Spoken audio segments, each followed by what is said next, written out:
This is Jay, AA4FL in Hawthorne, Florida. Today we're talking about particulate matter, the health risks and various sources. We're going to have a roundtable net discussion about that topic. I do have video prompts, so those of you on 20 meters that would like to see the background material, go to our website, healthcarehams.org. And once you're on the website, on the main page of Healthcare Hams, scroll to the right, go down to the right, look for posts. And on the post, you'll see the slides from today's presentation. For those of you on 20 meters, you can use that as a guide if you prefer to do a visual, just like we talked about Lombard Street in San Francisco and a Mardi Gras float going down that street. Make a mental picture of our discussion here. It's a roundtable discussion by members of the Medical Image Radio Council, also known as Healthcare Hams. And being the moderator today, AA4FL, I'm a dentist. So realize you're going to be hearing one perspective. From me, you're going to hear other members give their perspectives. It's not medical advice. We're just talking about our subject, our passions, health-related subjects. And we make YouTube videos for the public to find out about amateur radio, stealthily through the back door. But they were actually looking for material about medical-related subjects. So what is particulate matter? I mean, the EPA has a slide. If you go online for the EPA and search for particulate matter, and they'll go into their perspective on what it is. Of course, the EPA being environmental, is what is particulate matter, how does it get into the air? Well, it stands for particulate matter is also known as PM, also known as particulate pollution, a term of mixture of solid particles and liquid droplets found in the air, according to the description of the EPA. Some particles such as dust, dirt, soot, smoke, large and dark enough to be seen with the naked eye, but others are so small that they can only be detected using an electron microscope. And particulate pollution includes different inhalable particles of sizes, but generally you're talking about 10 micrometers or smaller. 10 micrometers are inhalable and smaller, but the fine ones, they're 2.5 micrometers and smaller, well, that can actually get into your lungs and cause problems. Just to give a visual reference, if you can, in your mind, think about a strand of your hair. A strand of your hair is 50 to 70 micrometers wide. So if we're talking about particulate matter that's 2.5, that's 30 times smaller than a human hair. And if you think about beach sand, that's about 90 micrometers. So even smaller than that. What about sources for particulate matter? Because it comes in many sizes and shapes. It can be made of hundreds of different chemicals. Some are emitted directly from the source, such as construction sites, unpaved roads, fields, smokestacks, fires. I'll comment a little bit later about roads. I had a personal experience with that. One of the reasons that I selected this particular discussion for today is I am having some construction done in my house where they're taking out walls and I'm breathing in this air. I said, my gosh, we need to talk about particulate matter here in the Healthcare Hams net. So most particles formed in the atmosphere as a result of complex reactions of chemicals such as sulfur dioxide and nitrogen oxides, which are pollutants emitted from power plants, industries, and automobiles. So that comes from the EPA, and that's their focus. What about environmental effects? Well, just visibility impairment. Fine particles are the main cause of reduced visibility haze in parts of the United States. And think about that in the Los Angeles fires. What about in Canada recently with all the haze that came down south from Canada and the wildfires? Including many of our treasured national parks and wilderness areas. And I was in Colorado one time where there were fires going on. And what damage can those environmental effects do? The particles can be carried over long distances by wind, but they also settle in the ground or water. Depending upon the chemical composition, the effects may include making lakes and streams acidic, changing the nutrient balance in coastal waters and large river basins, depleting the nutrients in soil, damaging sensitive forests and farm crops, affecting the diversity of ecosystems, and contributing to acid rain effects. That's the EPA's thought process in the environmental. And of course, with Los Angeles, what happened in January 2025 brought that to the surface, and those fires also that occurred in Canada brought this to the surface. But why is the wildfire-related particulate matter especially detrimental? Because it can penetrate the body deeply, but there's small particles in the lower respiratory tract, the alveoli inside the lungs, provoking stronger oxidative and inflammatory responses that lead to both the development and worsening respiratory conditions, including asthma and chronic obstructive pulmonary disease, COPD. When you think about it from smoking, well, the fire can have the same effect. Research indicates that short-term exposure to wildfire smoke is linked to acute exacerbations of asthma, COPD, and pneumonia. So think about individuals and how susceptible one might be. Certain segments of the population can't tolerate what you can. Right? And they just don't have the physiological reserve to handle it. I'm going to pause for a minute, identify again. This is the Medical Amateur Radio Council. Our call is Whiskey Bravo 5 Delta. If you're using a directional antenna here on 20 meters, point it to Florida. We're operating out of Hawthorne, Florida. AA4FL at the mic, Alpha 4 Foxtrot Lima in Hawthorne. Name is Jay, Juliet Alpha Yankee. And I'm going to pause here for any additional check-ins on 20 meters. Make your call.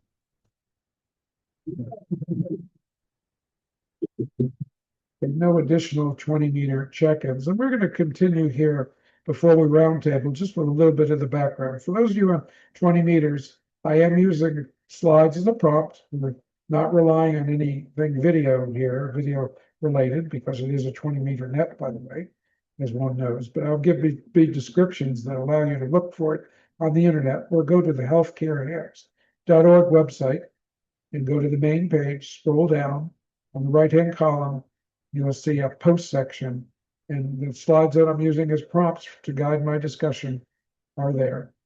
So if we look at wildfire exposure and respiratory health, that's a comprehensive review of emerging evidence. And there's a lot of evidence this is a researched item now, a very prompt subject. It's 2024, 2025. Articles that are there was something in the news today. I told my wife we were working on, and she mentioned something that was in the news today, and she's not a medical person. So if you think about the importance or the impact of things that we breathe, or the things that come in contact with the skin and get in our eyes, it's very important research. And Munir is here with us today, N3PQ, and a little bit later we're going to let Munir talk about some of the most recent aspects, which he's being a neurologist, I'm sure he's much more adept at describing than I am as a dentist. But that's been in the news a lot lately, and Munir is kind of a renaissance man. I know he's on top of that, and we appreciate his presence here today.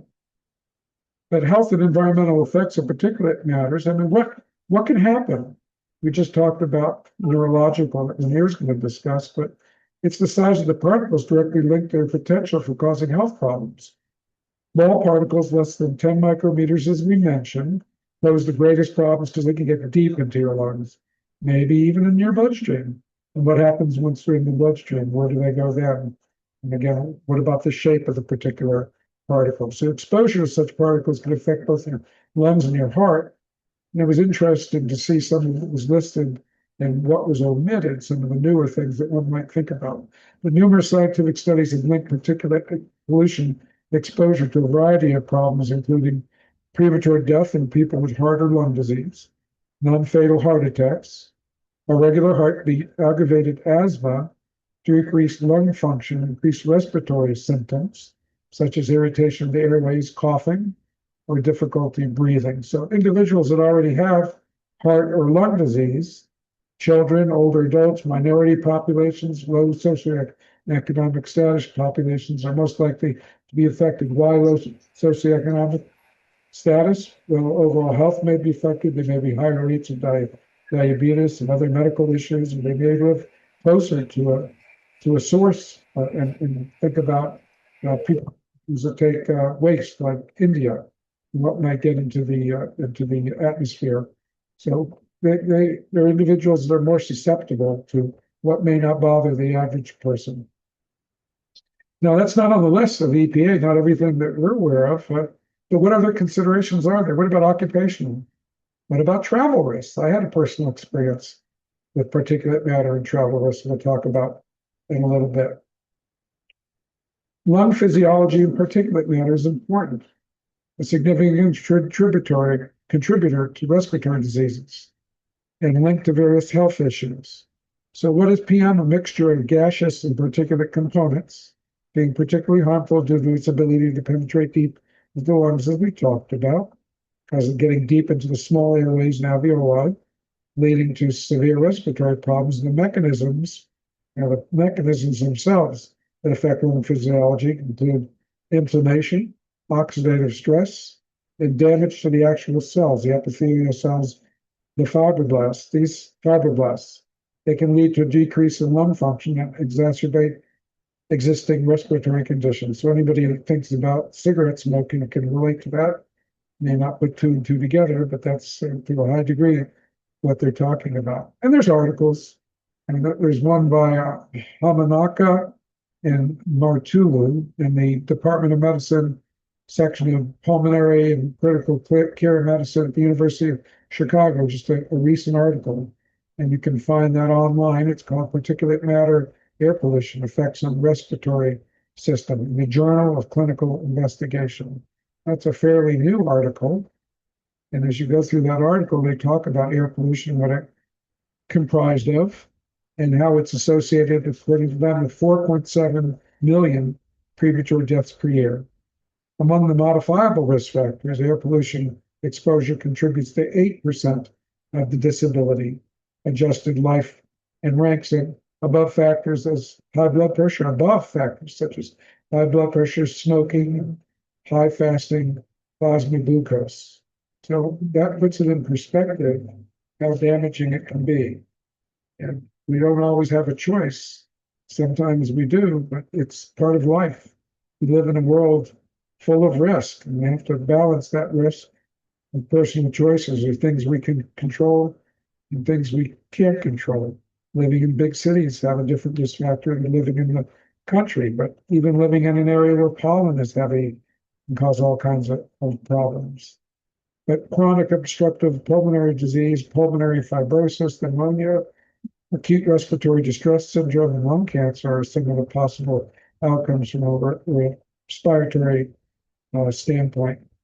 The way that it exerts its biological effects leading to adverse health effects is also described in this particular article. Once again, if you go to our website, you'll get some graphics. The prompts that I'm using are from slides. And if you go to healthcarehams.org, you'll find those slides. And one of the slides in particular shows a lung and how the particles get in the lung. But the reference here, we talked about a visual reference of the size of the particles as compared to the human hair. What about our body? What responds? What cells respond to it? What's affected? We have macrophages, we have lung cells, immune cells, epithelial cells. All these are involved in participation in clearing our lungs. So I know that there could be a lot of issues from it. Epigenetic changes too as well in our genetics. So altered immune responses, these are all potential problems. I'm going to pause here for just a second and let anybody that might on 20 meters that might like to make a comment. And of course, we're going to expound further on this subject. But on 20 meters, are there any late check-ins or individuals that like to make a comment at this point? Make your call to Whiskey Bravo 5 Delta.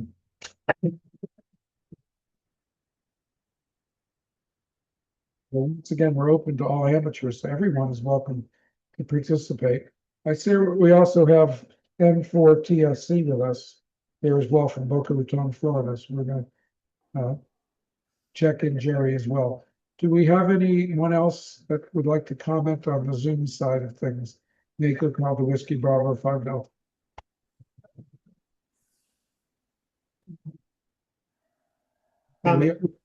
We have a comment. Go ahead. Yeah, this is N5RTF. Just wanted to remind everyone as hams, I would imagine that every single one of us has used a soldering iron, some more than others. And years ago, of course, there was no eye or face protection, no ventilation fans. You just plugged it in a small room and soldered for hours. So I think we're all guilty of that. Well, thank you, Chip. N5RTF, Whiskey Bravo 5 Delta. Yeah, I'm aware of that too, and I thought about that, and we do have a slide or two that prompts to bring that up, Chip. So, Chip, we have the issue, of course, with soldering, but we also have the issue with desoldering as well, don't we, Over? Yeah, the advantage of desoldering is that you do use a vacuum system, which supposedly has a good filter. Now, I imagine you'd have to clean and change the filter to make it fully functional, but at least you are processing the gas in some way rather than just putting it right out into the air. Thank you, Chip, and hopefully everyone is using a vacuum. We could also put that into the occupational hazard or educational hazard. What if you're an electrical engineering student and you're in an area of a lot of soldering? Do they have proper protection? Have they properly thought out the filtering of the room? What if you're in dentistry? What happens with your particulate matter of all kinds, not just solder?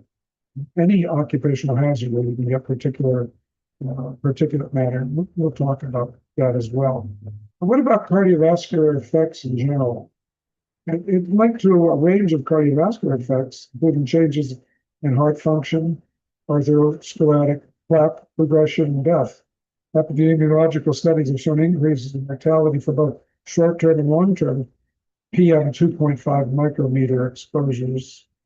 Mechanisms by which they affect cardiovascular health include systemic inflammation, translocation into the blood, direct and indirect effects on the autonomic nervous system, and oxidative stress.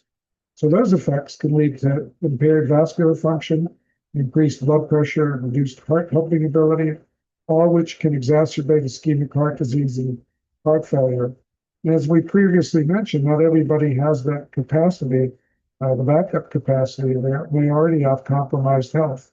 And we thought about what happened during our recent bouts with our pandemic, and there's some individuals that were very susceptible and some that were not, and it really mattered on your background.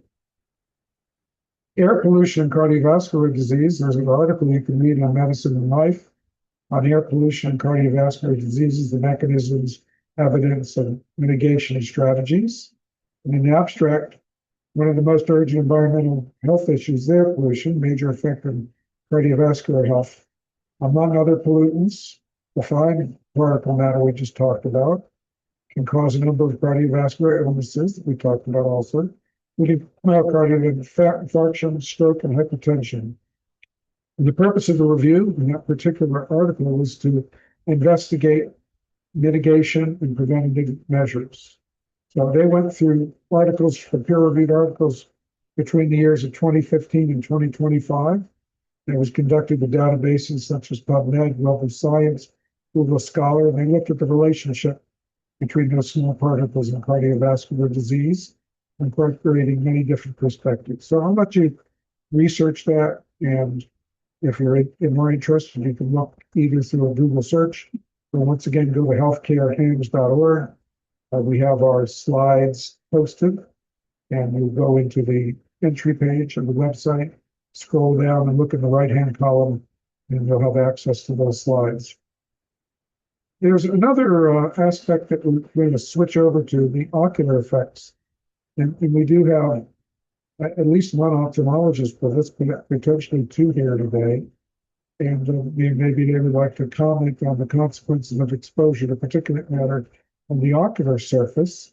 There's mechanistic insights that you can find from the cellular mechanisms for epidemiological findings. And the article that I looked at was environmental pollution. It was a March 2024 article on Elsevier Journal, and they had highlights on the different effects.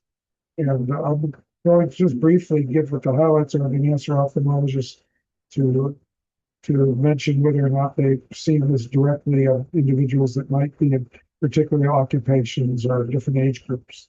But both those 10 and 2.5 micrometer particles can exert detrimental effects on ocular health through inflammation, oxidative stress, and DNA mitochondria damage in the eye. and it can impede cell proliferation, migration in the ocular surface, associated with dry eyes, blepharitis, conjunctivitis, keratitis, worsens existing dry eye, allergic conjunctivitis, and infectious keratitis. And this particular article also has diagrams on these different aspects, the different diseases, what it increases and decreases the different parts of the eyes. Well, we do have WB1FFR with us, Barry, which I will spot, but can you relate in clinical practice to coming in on Zoom here today, I hope? Can you relate on clinical practice what you have seen on WB1FFI, Whiskey Bravo 5 Delta?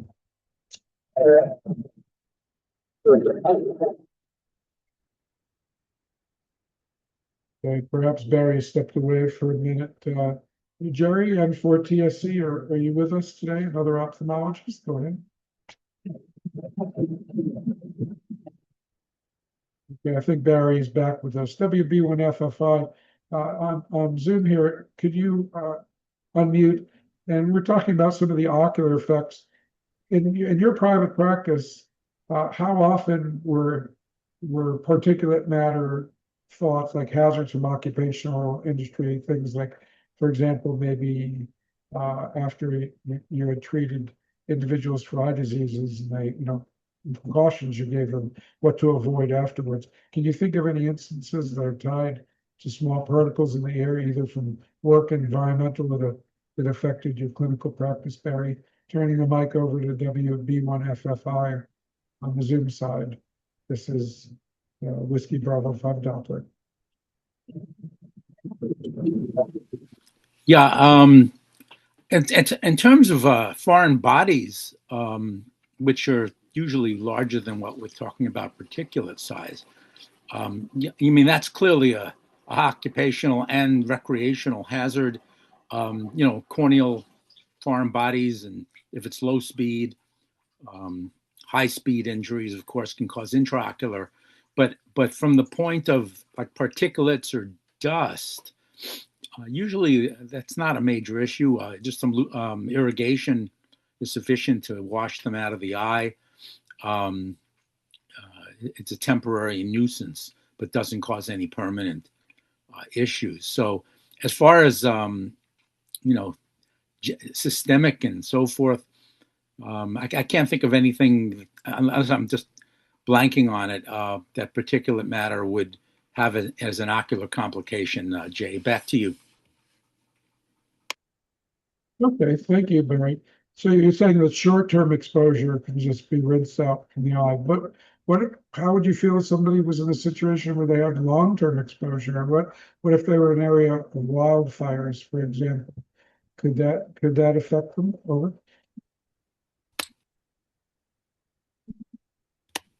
Yeah, I'm just using my space bar here. That's a good question. I really haven't reviewed the literature about that. It very well could be an issue. I'm just not read up on it enough to feel that I can comment on that. Being on the East Coast, we don't generally get exposed to that type of issue as doctors on the West Coast, where they see patients that are involved with that. So I'll punt that question to somebody else. Thank you. Yeah, thank you, Barry. It's a good thing snow is not a factor, because you've certainly got hammered this year here in Syracuse, New York. So, yeah.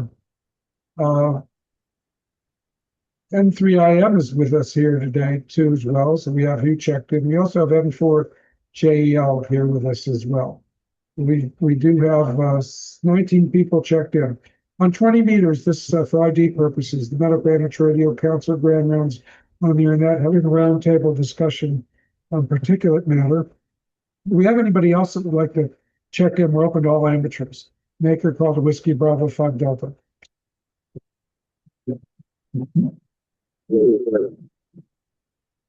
Okay, no further check-ins at this time.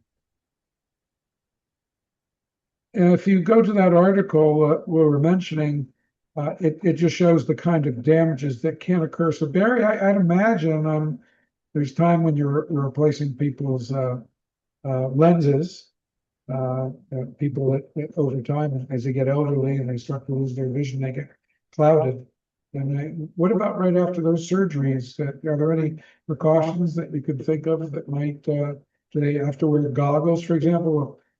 I know from a scientific standpoint, but we're not really focused on that today. We didn't have time to prepare. But say you had put in new lenses, done the surgery, and then somebody was going to go in a hot tub, for example, where there's a lot of chemicals.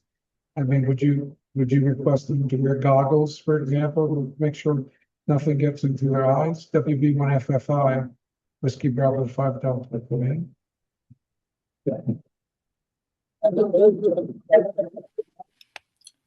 Just having a little problem with my space bar, getting the mute off. Anyway,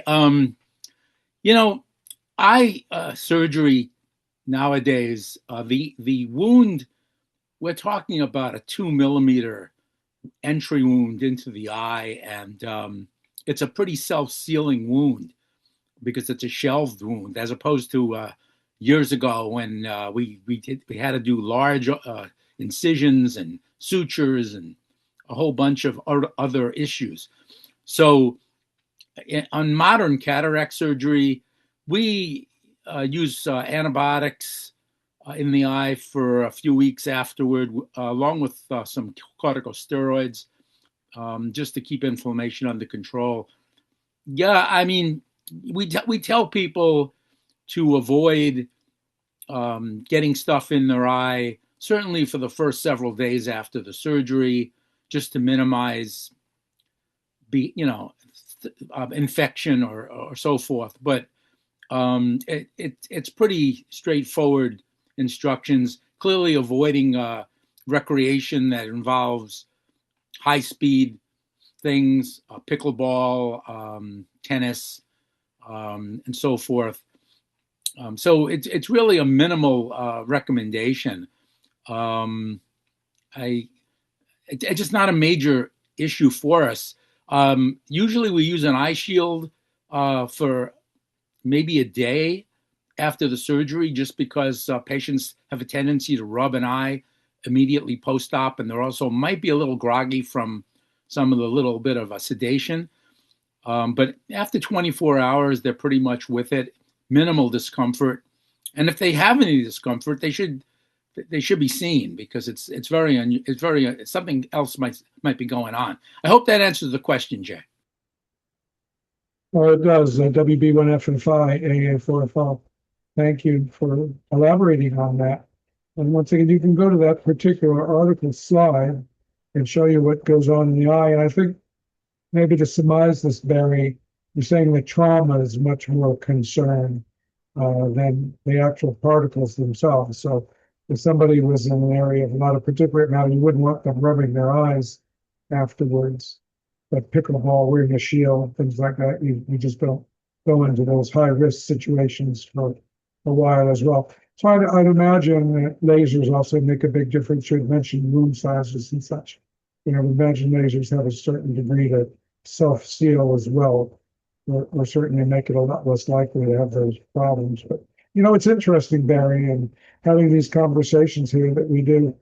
And those of you listening in 20 meters, we pick a particular subject to talk about. And if you think about it, any one of these subjects could be an entire subject, an entire thread. So I hate to put Barry on the spot and ask him these questions, but really, Barry, we could sit there and have a session just on this one subject.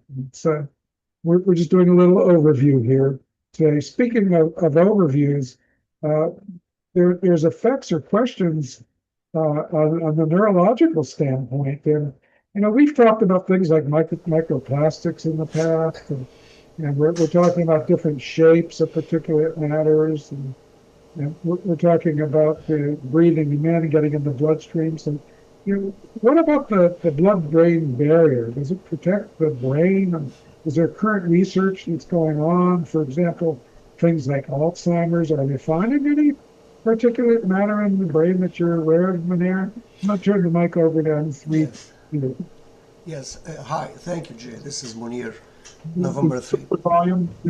Oh, can you hear me now? Good. Okay, yeah, this is November 3, Papa, Quebec. Thank you, Jay. So, yeah, there is research. When it comes to the brain, we're talking mainly about the PM 2.5, the tiny, tiny particles, 2.5 and below. And they can enter the brain in more than one way. One of them is actually through the olfactory bulb in the nose. It has a direct pathway to the brain. It enters your olfactory nerve, olfactory bulb, and goes to the frontal lobe. That's one way. Another way is if it does go through the lung and to the bloodstream, it can indeed cross the blood-brain barrier or disrupt it because of its size being so small. And that can lead to brain damage or brain aging or whatever condition one might have can make it worse. And there have been studies associating it with various conditions. I believe Stuart mentioned Alzheimer's disease. There have been studies about that. So the mechanism in the brain itself, it can cause oxidative stress, it can cause neuroinflammation, it can cause dysfunction of the blood-brain barrier. So this protective barrier is no longer as pristine as it should be. It can cause protein aggregation, which is, by the way, one of the mechanisms postulated for Alzheimer's disease. And it can affect the function of the mitochondria, which are our energy organelles, our power supply basically in the brain. So all of these things are not good for memory, for brain aging. Certainly if somebody has Alzheimer's can make it worse. There was an article in Nature, Aging, reviewing the possible effect on long-term effect on dementia, and it does seem to have some association with Alzheimer's disease. Now, mind you, we always read, every once in a while we find something new associated with Alzheimer's disease. It's research in progress, but yeah, it's not something good to be exposed to. It does contribute to brain aging, and I'm sure it can make Alzheimer's disease worse. It might be one of the many, many, many factors that can contribute. This is N3PQ. Back to you, Jay. You're on 3PQ with the 5 Delta. Thank you very much for that discussion, Munir. And we know that's ongoing research. That was because my wife told me about it this morning. It was in the news here today about Alzheimer's. Those of us in the health-related fields, we went to school, a lot of us here that are in our organization, we went to school in the 60s, 70s, 80s, 90s. And we thought different about the blood-brain barrier at the time, thinking how impermeable it was. That certain things, because we're always talking about in terms of medications, treating different conditions like cancer, how do you get it into the brain, treat brain cancer. So the research is ongoing, and thank you for doing that. What about some of the biggest organs in the body? You wouldn't think, those of you that are here in the general public, general imaging community, what about the skin? It's a gigantic organ, but it is. I mean, the exterior in contact, particular matters in contact with the skin, air pollution, environmental effects. So what can happen? What about the aggravation of chronic skin diseases? What about skin aging? I mean, do people that smoke have greater skin aging? We know that exposure to the sun does, but what about the particulate matter and the chemicals that are there, molecular mechanisms? What about the oxidative stress, the inflammation, the barrier dysfunction? Can it penetrate the skin barrier itself, leading to cellular damage and exacerbating skin conditions, such as atopic dermatitis, psoriasis, and acne? And protective measures and targeted treatments are essential to mitigate skin-related damage, much as vision and protection from the sun. So there are some articles about that. The one in particular, particulate matter and its molecular effects on skin implications for various skin diseases. Let's see what journal that was in. And I cannot write now, but the name of the major author was Peck, P-A-I-K. It's interesting, a lot of these articles do come from overseas and from different perspectives. And if you Google that particular article, you could expand upon looking at those details. And of course, you're welcome to look at our slides as well. What about occupational hazards? CHIP, N5RTF, I mentioned solder. We also have lead and particulate matters from many different sources, being a toxic heavy metal. We know from children paint from years ago obstruct metal development. And now we don't have the lead in the paint anymore. We know that gasoline did as well. So particulate matter, which includes large and small particles, we just talked about what that can do. Both pollutants are regulated by the Environmental Protection Agency to protect our health and environment. But what about the lead solder and particulate matter exposures? What Chip was mentioning before, N5RTF. Certainly in an acute version, you're very limited as somebody that's working in your particular room. Those fumes that exist can lead to chronic respiratory conditions and skin irritation, even systemic toxicity. But you want more than an occasional. If you're in an environment more than just an occasional exposure, it's even more critical to make sure you have proper ventilation, as Chip mentioned in the soldering.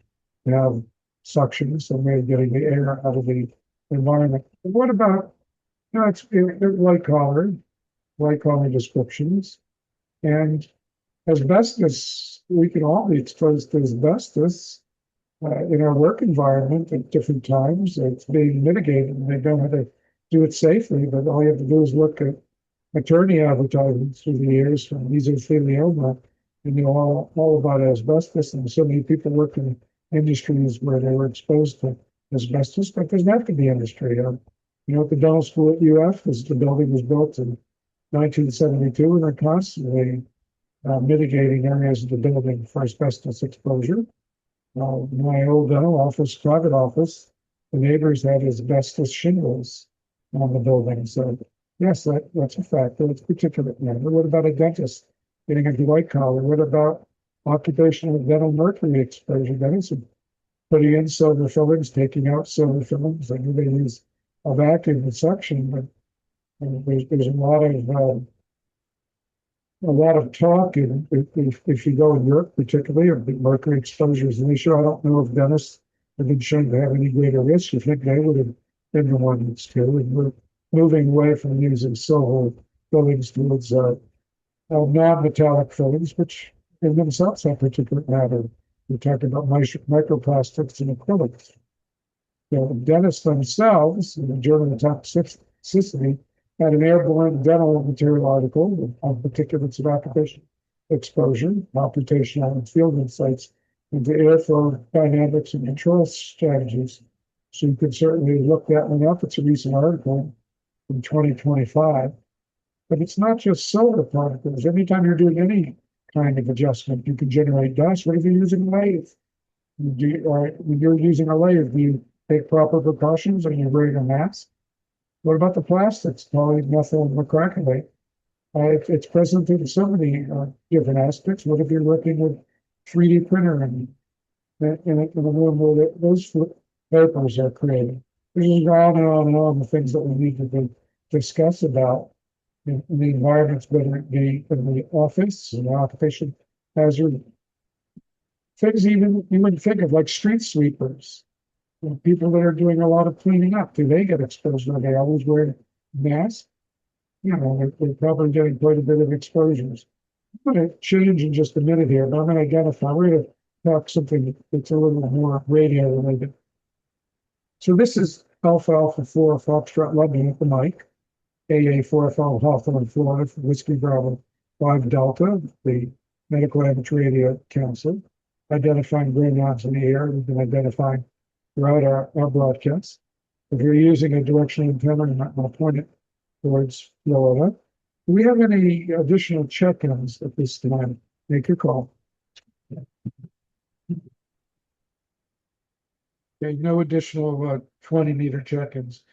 Before I talk about some amateur radio related and some contemporary other thoughts about this aspect coming up in in particular, after a visit to the Cape the other day, Kennedy Space Center, and think of one in mind.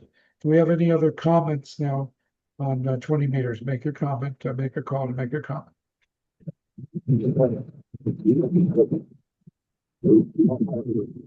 Okay, this is AA4 FL again at the mic, Whiskey Bravo 5 Delta. What about travel hazards? I mean, can you actually be more exposed depending upon where you are? What if you go into a certain part of the country that has a lot of dust and dirt? Now, I was in paradise. I was in Paraguay in the Central Pacific. We're talking along the equator, country Kiribati, spelled Kiribati, pronounced Kiribati, that goes, I think, 1,800 miles east to west, 24 islands, mostly archipelagos, only one that's higher. And the capital is Tarawa, the famous World War II Battle of Tarawa. And as you're flying over, you see these little bodies of land connected by causeways. It looks like paradise. And was it paradise, or were there some respiratory problems lurking there? Well, growing up in Miami, you have lots of causeways when I grew up, and you've got roads connecting them. So what are those roads in Tarawa? Here we are in the T-33AD expedition. There's a group of 19 of us, and traveling from little island to little island and connected by causeways. They were mostly dirt. They were actually hired locals to fill in the potholes with sand, because the roads were that badly constructed and maintained. And we're talking something at sea level, or pretty close to sea level, that gets washed out on a regular basis. And personally, and we went off to an island, Banaba, T-33A. Personally, I had respiratory problems for about a month breathing in all that dust. So you can have travel implications from this. And just think about those particle sizes and the potential sources. It doesn't necessarily have to be from wildfires or smoke. And you can also get it just from the blowing of the wind. What's the saying, dust in the wind? What about space travel? What about the moon? We're getting ready for an Artemis 2 mission here. They're not going to land this particular one on the moon. But everyone knows what Apollo 11 and all the Apollo missions that landed on the moon, only there for a day to days on the moon. They were wearing spacesuits, right, on the moon? You wouldn't have any exposure, is that correct? Well, lunar dust, the component of lunar regolith, has particle sizes less than 20 micrometers. It covers the surface of the moon, and due to its fineness, its jagged edges, and the electrostatic charge, it adheres to the coats known as any surface. As a result, it poses no risk to proper functioning of electronic and mechanical equipment on the lunar surface. However, its mechanical irritancy and chemical reactivity can also pose serious health risks to humans by a number of mechanisms. And while the Apollo astronauts reported mild, short-lived respiratory systems, a spectrum of health effects associated with high-dose acute exposure, chronic low-dose exposures are not well understood. So as we get on the moon with Artemis, what are we going to do? We're going to have to wash ourselves down after we get out to get rid of all the particulate matter. We're going to end up with this in our living quarters on the moon once we get out of our spacesuits. So there was actually an article in the journal called Microgravity, published in 2022, and the paper explored the known potential risks of exposure to lunar dust, which is thought to be important upcoming lunar missions and planetary surface work. And one of our members, Keith, running a blank here on Keith's call, is in the 5th Fall District. One of our members is a flight surgeon assigned to astronauts. I know he'd been working in the Artemis emergency kits. I'm curious what Keith would think about this and what they prepare for in terms of respiratory emergencies as one lands on the moon and has to have an emergency response kit. And for the moon, at least the moon is 3 days away. What about if you're going to Mars? I know Chip, M5RTF, that's here with us in our previous discussions on space and health concerns, had mentioned that when you go to Mars, it'd almost be like when you went from the old world to the new world and the new days of ships. It was often a one-way trip. I mean, you're not going to be able to respond to a medical emergency so quickly. You better be prepared for all outcomes, and I'm sure that's also something that Keith has been involved with this and just preparing the emergency medical kits for space travel. But if you look at that article in detail, it introduces, talks about lunar dust and goes into the topic review, the exposures, and you can either find that online, as we talked about, in the Journal of Microgravity, and also for those of you on the 20 meters that don't have access to our visuals that we're using as a prompt, you can go to our website, healthcarehams.org, and on that website, there is a section called Posts. Scroll down slightly, look in the right column, and our slides for today's prompts are there. Have access to that. So space travel can be a consideration as well. Wouldn't necessarily think about that. No, we appreciate everybody being here with us for this discussion today. We're just about at the top of the hour, but this is a roundtable discussion. So I'm going to start here on the Zoom side for anybody that would like to make comments about the discussions that we're having today. Go ahead and make your call using your call sign when you're on Zoom. And I'll acknowledge you. We'll take your questions and comments. Go ahead at this time.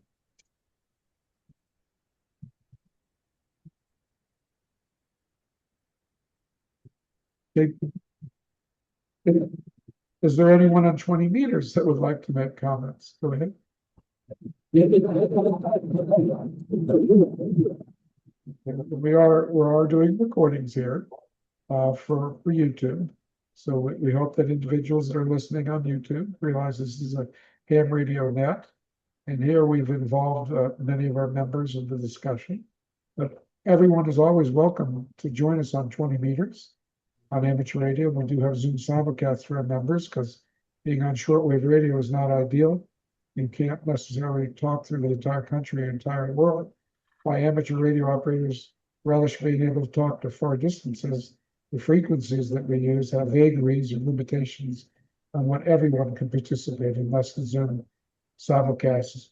And we hope if you're finding us on YouTube that you'll realize that amateur radio is a vibrant hobby, and we're just one group that talks about their passions for hobbies and their careers and ties it to amateur radio. So you're encouraged to learn about amateur radio through the ARRL.org, Amateur Radio Relay League, American Radio Relay League, or you're welcome to look at our website, healthcarehams.org, and contact us for more information. And in just a moment here, we're going to continue on with our discussion. Comment, Jay? Okay, go ahead, Stuart.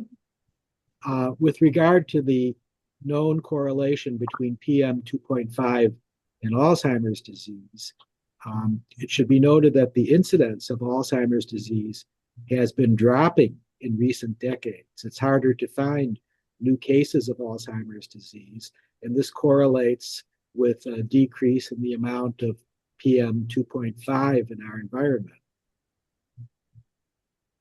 Okay, thank you. Thank you, Stuart, for elaborating on that. So I guess it's the risk factor of those times that it's happening, but not the chronic exposure in general is actually decreasing. And you think that may also support a correlation of a finding of reduced Alzheimer's rates? Is that correct? Yeah, in fact, they've even done studies that when there's a major highway, the people who live quite close to the highway have more risk of dementia than the people who live a short distance away from that highway. So do you think that people that live in an urban environment have a greater risk?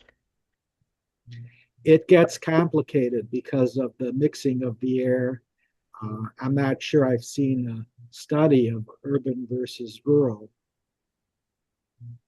Yeah, well, I guess in Chicago, the wind is blowing everything out constantly. So maybe that's an advantage versus a stagnant air and an area of heat. We certainly talked about it, environmental exposure. Thank you very much, Stuart, WA9ZPL. We're going to go ahead and bring our recording to a close, and we're going to return to frequency